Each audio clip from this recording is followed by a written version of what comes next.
ቤተሳይዳ የምትባል አንዲት መጠመቂያ ቦታ አለች። እዛች መጠመቂያ ቦታ ላይ ካሉት ከብዙ ሰዎች ዘሎ ቀድሞ የገባ አንድ ሰው ብቻ ይፈወሳል።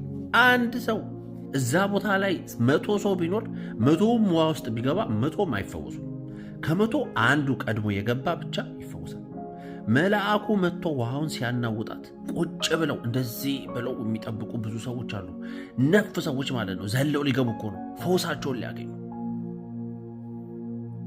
ያ ሁላ ሰው ግን አይፈወስም። ምን ያህል ጠባብ እንደሆነ አይታል። ምን ያህል ጠባብ።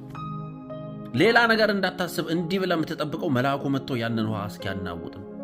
መልአኩ መጥቶ ያንን ውሃ ሲያናውጥ ዘለ ትገባለህ። ዘለ ገብተስ ያው በሽታን ይዘህ ከወጣ ደካማ ነኝ አልፈጠንኩም ማለት ነው። እስቲ ኔክስት ታይም ጠብቃለሁ ትላለህ። ለምን? ካንተ የቀደመው ፈውሱን ተቀብሎ እግዚአብሔርን እያመሰገነ ሄዷል። 38 ዓመት ሙሉ ቁጭ ብሎ ፈውሱን ሲጠብቅ የነበረው ሰው ታስታውሳለህ? 38 ዓመት ሙሉ ማለት ነው። እሱ ቀድሞ መጥቶ ከሱ በኋላ የመጡ ሰዎች ፈውሳቸውን እያገኙ እግዚአብሔር ሆይ ተመስገን እያሉ ይሄዳሉ። እሱ ግን የሚረዳው የሚያግዘው ስለሌለ እዛው ተኝቶ አልጋው ላይ ብዙ ሰዎች ተፈውሰው ሲሄዱ ያያል። ዩኪን ኢማጂን 38 ዓመት ሙሉ ቁጭ ብለህ አልጋ ላይ አንተ ቦታው ላይ ቀድመ ተገኝተ ካንተ በኋላ የመጡ ሰዎች ይሄዳሉ። ሰው እየመጣ ይሄዳል ያያል። ሰው እየመጣ ይሄዳል ያያል። እርሱ ግን አይፈወስም 38 ዓመት ሙሉ። አቤት የኔ ጌታ!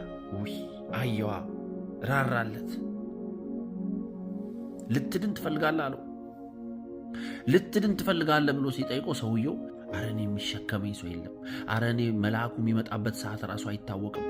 መልአኩ የሚመጣበት ሰዓት ስለማይታወቅ እኮ የሚረዳኝ ሰው ራሱ ባገኝ ተሸክሙኝ እስከሄድ ድረስ እዛ ጋ ያሉ ሰዎች፣ እዛ ጋ የተቀመጡ ሰዎች ያ ይታያል። እዛ ፊት ለፊት ያለው እሱማ ፈጣን ነው፣ ዘሎ ነው የሚገባው አለው። ኢየሱስ አልጋን ተሸክመ ሂድ አለው። አታውራቶ ሂድ። አንተ ኢየሱስን ስታገኝ እኮ ሰዎች የሄዱበት መንገድ መሄድ አይጠበቅብህ። ከሰዎች ጋር ኮምፒት ማድረግ አይጠበቅብህ። ኢየሱስ ሂድ ካለህ እኮ ዝም ብለህ አልጋን ተሸክመ መሄድ ነው። መልአኩን መጠበቅ አይጠበቅብህ። መልአኩ መጥቶ ውሃውን እስኪያናውጠው መጠበቅ ራሱ አይጠበቅብህ። እዛ ሰዎች ቋጭ ብሎ መልአኩን ሲጠብቁ ይሄ አልጋውን ተሸክሞ ይሄዳል። አቤት የኔ ኢየሱስ!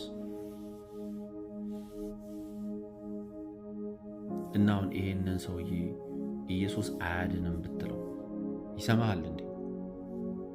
አይሰማህም ብሮ፣ አይሰማህም። ሊሰማህም ራሱ አይችልም፣ ፈቃደኛም አይደለም።